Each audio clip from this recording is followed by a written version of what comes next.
今天我要講一段聖經裡低調到不行，可是讀完會突然想站起來拍手的故事，而且完全沒有打仗，沒人吵架，也沒有什麼爆氣的英雄情節，但是它卻是一段能讓你重新相信神會把他說的做到完美的故事。我們今天來到利未人的程式分配最終章，你有沒有遇過這種神秘角色，平常存在感很低，卻在最關鍵的時候突然成為 MVP？ 例如團隊裡那個平常看起來很安靜的小哥，結果一到報告日直接秀出 PPT 燒豬動畫，或是你同學平常看起來像在夢遊，期末考卻突然全班最高分，又或者你自己以為沒人在乎你做的事，結果有一天被老闆抓去開會，發現整個專案竟然靠你撐在那裡。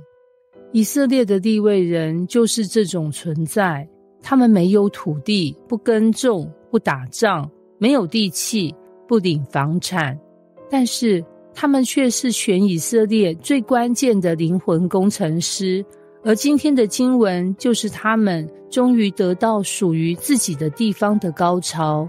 經文從21章27節開始說到，利未支派的各個宗族，革順、哥轄、米拉利，都從不同支派領到城邑，而且附帶郊野，也就是可住可放羊的地方。你以為分地很簡單？不，當時每塊地都已經被分到飽飽的，各支派也都有自己的生活要顧。但神說，利未人必須有居所，於是以薩迦給4座城，亞設給4座城，拿弗他利給3座城，但支派給4座城。總之就是大家一起湊。你有沒有覺得這畫面很神奇？這就像公司所有部門一起揍人，讓 IT 部門終於有人手去維修伺服器一樣，或像全家族一起出錢，終於讓那個專門替大家搞定婚宴流程的表哥買到自己的房。利未人平時做什麼？替大家帶球，主持敬拜，教導律法，讓全族的信仰系統正常運作。沒有他們，以色列會 spiritual crash， 靈性宕機。所以神親自介入，確保他們不會流落街頭。你知道最讓人起雞皮疙瘩的是什麼嗎？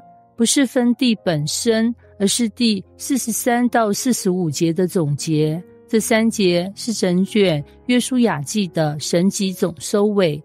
1. 神把他向祖先應許的地全給了他們，毫無缺漏。2. 神使他們四周平安，沒有一個敵人能站得住。3. 神的應許一句話都沒有落空。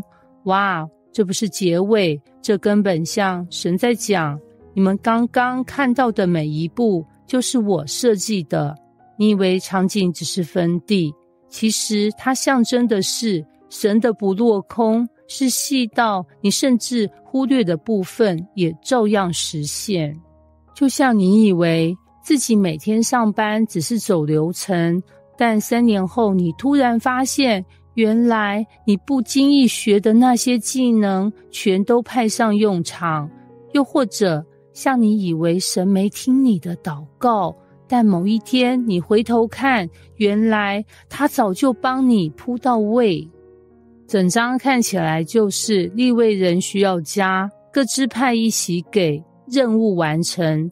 但真正的主題是神的應許，神的秩序，神的信實。